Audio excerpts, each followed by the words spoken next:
why is this man even here? He already speaks very well. But he humbly says, there's a lot of things to learn from you guys. By you guys, he means the youngsters. I was like, really? Then, yeah. The best thing in his speech is that even when something goes wrong, when he's speaking, he manages it so well. He turns it into a joke, or he manages it so well. He also ensures that the flow is smooth. So over to you, Toastmaster Thomas. Toastmaster Thomas.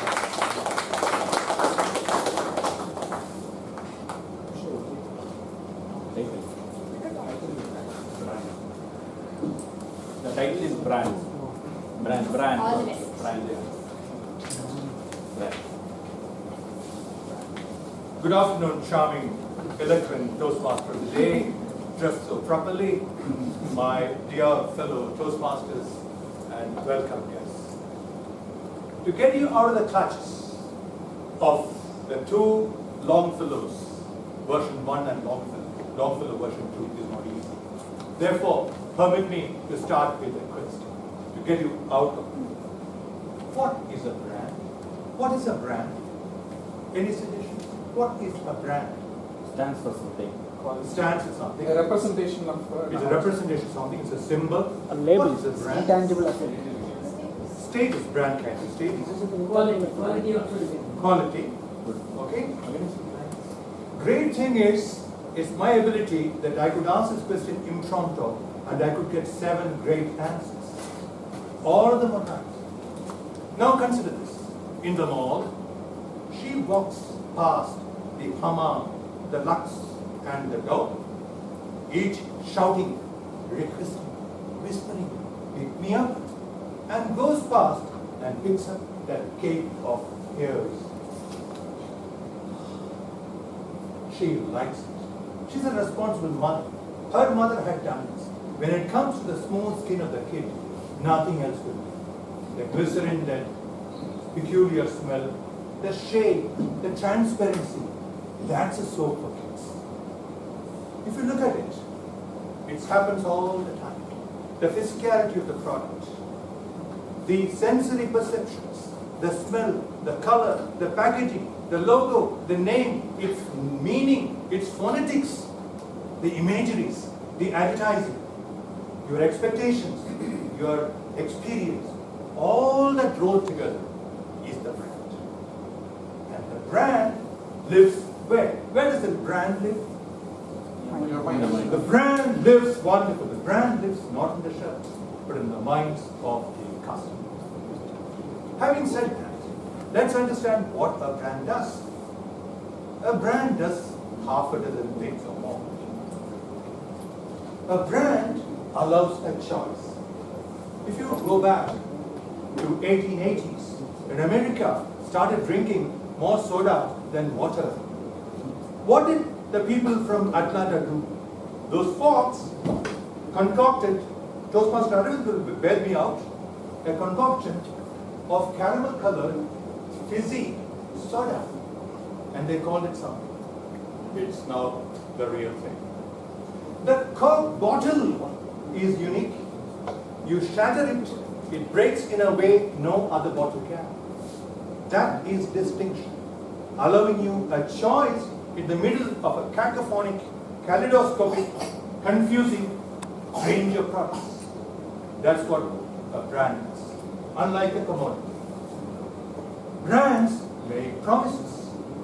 If the talcum powder, let's say Dream Flower talcum powder, gives this young lady the confidence to face an interview, why grudge her? Please do.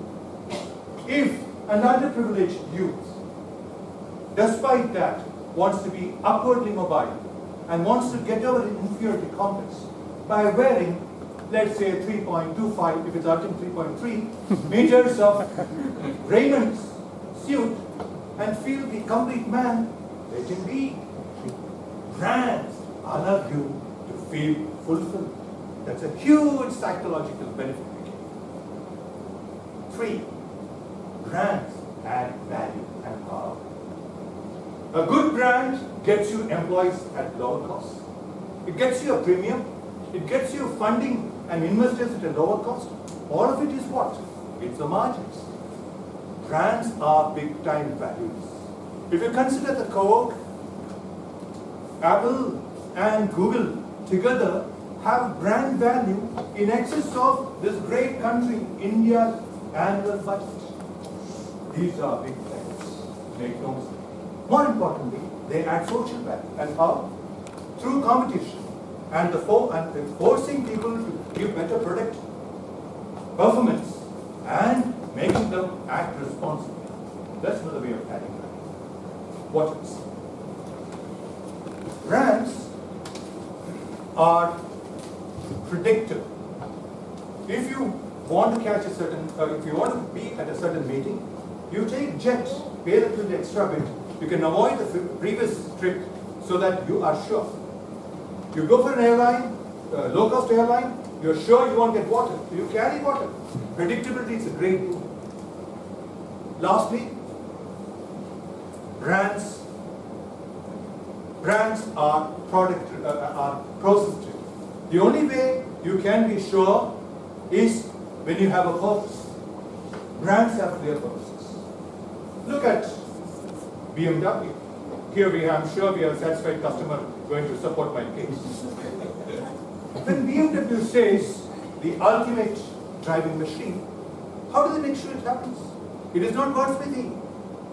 They worked hard to design a product and deliver it such that it is truly a wonderful driving experience. Am I right, sir? Thank you. Am I right? Trust my case on this. Look at how they communicate. Like if somebody said it's a symbol. A brand is a complex thing. You can capture it through something like a slugline or a tagline and a logo. The mint with a hole. Everybody smiles. That's the whole purpose. It's a friendly product, light-hearted product. Journalism of courage. Who says that? Whose slogan is that? Journalism of courage. Indian Express. They're the only guys who had the guts to publish an editorial, all blank, protesting emergency in 1970. The nation wants to know. Screamers cannot claim that. Only Indian Express can.